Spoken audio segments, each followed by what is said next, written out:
ഇന്ന് നമുക്ക് Boolean notes വെച്ചിട്ട് സൽവാറിൻ്റെ എല്ലാ നെക്കിൽ വരുന്ന ഒരു എംബ്രോയ്ഡറി എങ്ങനെയാണ് ചെയ്യുന്നതെന്ന് നോക്കാം. പാറ്റേൺ ഞാനിതിൽ വരച്ച് വെച്ചിട്ടുണ്ട്. ഇതിനകത്ത് ഫ്ലവർ ചെയ്യുന്നത് ഫ്രഞ്ച് നോട്ട് വെച്ചിട്ടും ബുളിയൻ നോട്ട്സ് വെച്ചിട്ടുമാണ്. ഇതിൽ ഈ ചെറിയ റൗണ്ട് ഷേപ്പ് നമുക്ക് ഫ്രഞ്ച് നോട്ട് വെച്ചിട്ട് തയ്ച്ചെടുക്കാം. ഇതിൽ ഈ ഫ്രഞ്ച് നോട്ട് ചെയ്യാൻ വേണ്ടിയിട്ട് 14 സ്ട്രാൻഡ്സാണ് നമ്മൾ ത്രെഡ് എടുത്തിട്ടുള്ളത്. മെറൂൺ ത്രെഡാണ്. ഈ ഒരു ക്ലോത്ത് ഡബിൾ ഷെയ്ഡിലാണ് വരുന്നത്.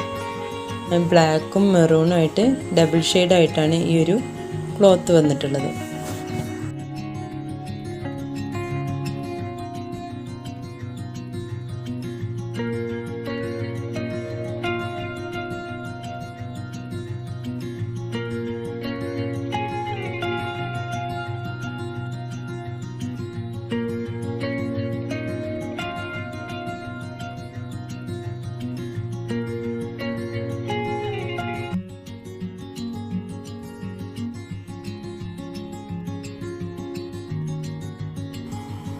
നമ്മൾ സിൽക്ക് ത്രെഡ് വെച്ചിട്ടൊക്കെ ഒരു വർക്ക് ചെയ്യുന്ന സമയത്ത് കൂടുതൽ ത്രെഡ് നമ്മൾ അതിനകത്ത് ഉപയോഗിക്കുന്നുണ്ട്. അപ്പോൾ നമ്മളതിൻ്റെ പുറകു വശത്ത് കെട്ടിടാൻ വേണ്ടിയിട്ട് ഇങ്ങനെയാണ് ചെയ്യുന്നത്. അതിൻ്റെ പുറകിൽ നമ്മൾ ചെയ്തിട്ടുള്ള വർക്കിനകത്തോടെ തന്നെ നൂല് വീണ്ടും വീണ്ടും നമ്മൾ ഒന്നും കൂടെ കോർത്തെടുക്കുകയാണ് ചെയ്യുന്നത്. എന്നിട്ട് കട്ട് ചെയ്യാം. അപ്പം നമ്മൾ ഫ്രഞ്ച് നോട്ടൊക്കെ ചെയ്ത് വെച്ചിട്ടുണ്ട്. ഇനി നമുക്കതിന് ചുറ്റും ബുളിയൻ നോട്ട്സ് ചെയ്തെടുക്കാം. അതിന് വേണ്ടിയിട്ട് 12 സ്ട്രാൻഡ്സിലാണ് ഈ ത്രെഡ് എടുത്തിട്ടുള്ളത്. ആരി വർക്കൊക്കെ ചെയ്യുന്ന ത്രെഡാണ് നമ്മളിതിനായിട്ട് ഉപയോഗിക്കുന്നത്. നമ്മളിത് ഉപയോഗിക്കുമ്പോൾ ഇച്ചിരി ഒരു ബുദ്ധിമുട്ട് തോന്നുന്നുണ്ടെങ്കിൽ തന്നെ നമുക്ക് വർക്ക് ചെയ്ത് കഴിയുമ്പോൾ ഏറ്റവും നല്ല ഭംഗിയിൽ തന്നെ നമുക്ക് ആ ഒരു ഫ്ലവർ കിട്ടുന്നുണ്ട്. സാധാരണ നമ്മൾ സിൽക്ക് ത്രെഡൊക്കെ ഉപയോഗിക്കുന്നത് പോലെ തന്നെ കുറച്ചൊന്ന് സൂക്ഷിച്ച് ഉപയോഗിക്കുകയാണെങ്കിൽ നല്ല ഭംഗിയായിട്ട് നമുക്ക് ഫ്ലവറൊക്കെ ചെയ്തെടുക്കാൻ പറ്റും. വളരെ തിന്നായിട്ടുള്ള ഒരു ത്രെഡ് ആയതുകൊണ്ടാണ് നമ്മളിത് 12 സ്ട്രാൻഡ്സിൽ എടുത്തിരിക്കുന്നത്. അതല്ല സിൽക്ക് ത്രെഡൊക്കെ ആയിരുന്നെങ്കിൽ 8 സ്ട്രാൻഡ്സിൽ നമുക്ക് എടുത്താൽ മതിയായിരുന്നു. ഇത് കുറച്ചും കൂടി നേരിയ ത്രെഡ് ആയതുകൊണ്ടാണ് നമ്മൾ 12 എടുത്തിരിക്കുന്നത്.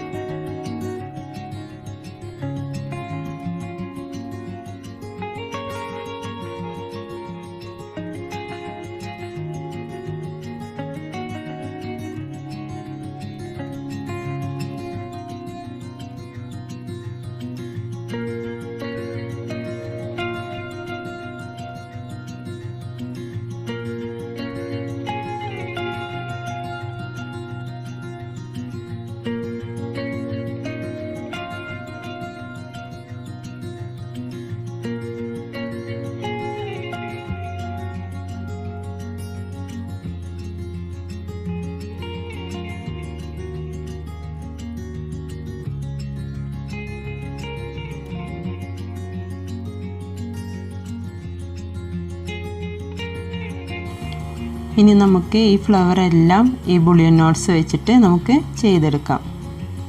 ഇതുപോലെ നന്നായിട്ട് നമുക്ക് ബുളിയൻ നോട്ട്സ് ഒക്കെ വെച്ചിട്ട് ചെയ്തിട്ടുണ്ട്. ഈ 2 ചെറിയ റൗണ്ട് നമുക്ക് ഇതുപോലെ തന്നെ ഫ്രഞ്ച് നോട്ട് വെച്ചിട്ടും ബുളിയൻ നോട്ട്സ് വെച്ചിട്ടും ഇതുപോലെ തന്നെ ഫ്ലവറായിട്ട് ചെയ്തെടുക്കണം.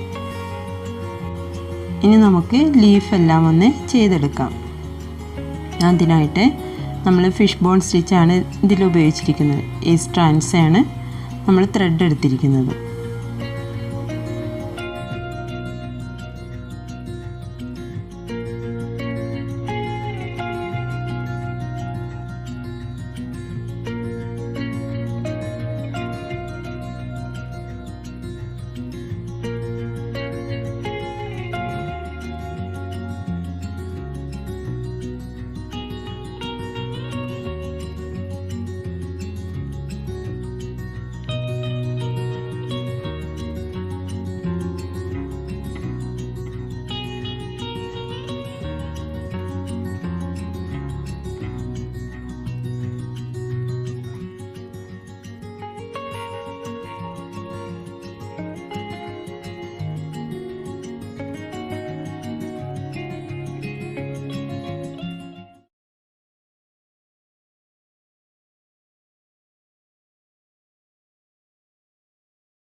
ഇനി ഇതിനകത്ത് വരുന്നത് ഫ്രഞ്ച് നോട്ട് വെച്ചിട്ടുള്ള ഫ്ലവേഴ്സാണ്.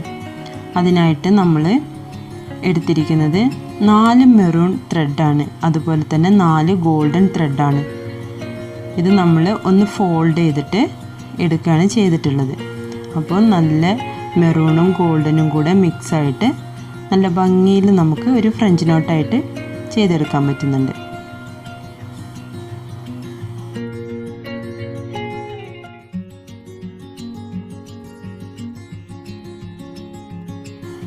ഈ ഒരു പാറ്റേണിൽ കുറച്ചധികം ഫ്രഞ്ച് നോട്ട് വെച്ചിട്ടുള്ള ഫ്ലവേഴ്സ് ഉണ്ട്. അപ്പോൾ നമുക്ക് മെറൂണും ഗോൾഡനും കൂടിയിട്ടുള്ള ഈ ത്രെഡ് ഉപയോഗിച്ചിട്ട് നമുക്കതെല്ലാം ചെയ്തെടുക്കാം.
അപ്പോൾ ഇതാണ് നമ്മളുടെ ഡിസൈൻ്റെ ഫൈനൽ ലുക്ക്. അപ്പോൾ എല്ലാവർക്കും ഇഷ്ടപ്പെട്ടിട്ടുണ്ടെങ്കിൽ ലൈക്ക് ചെയ്യുക, ഷെയർ ചെയ്യുക, കമൻറ്റ് ചെയ്യുക. സബ്സ്ക്രൈബ് ചെയ്യാത്തവരുണ്ടെങ്കിൽ സബ്സ്ക്രൈബ് ചെയ്യുക. Thank you.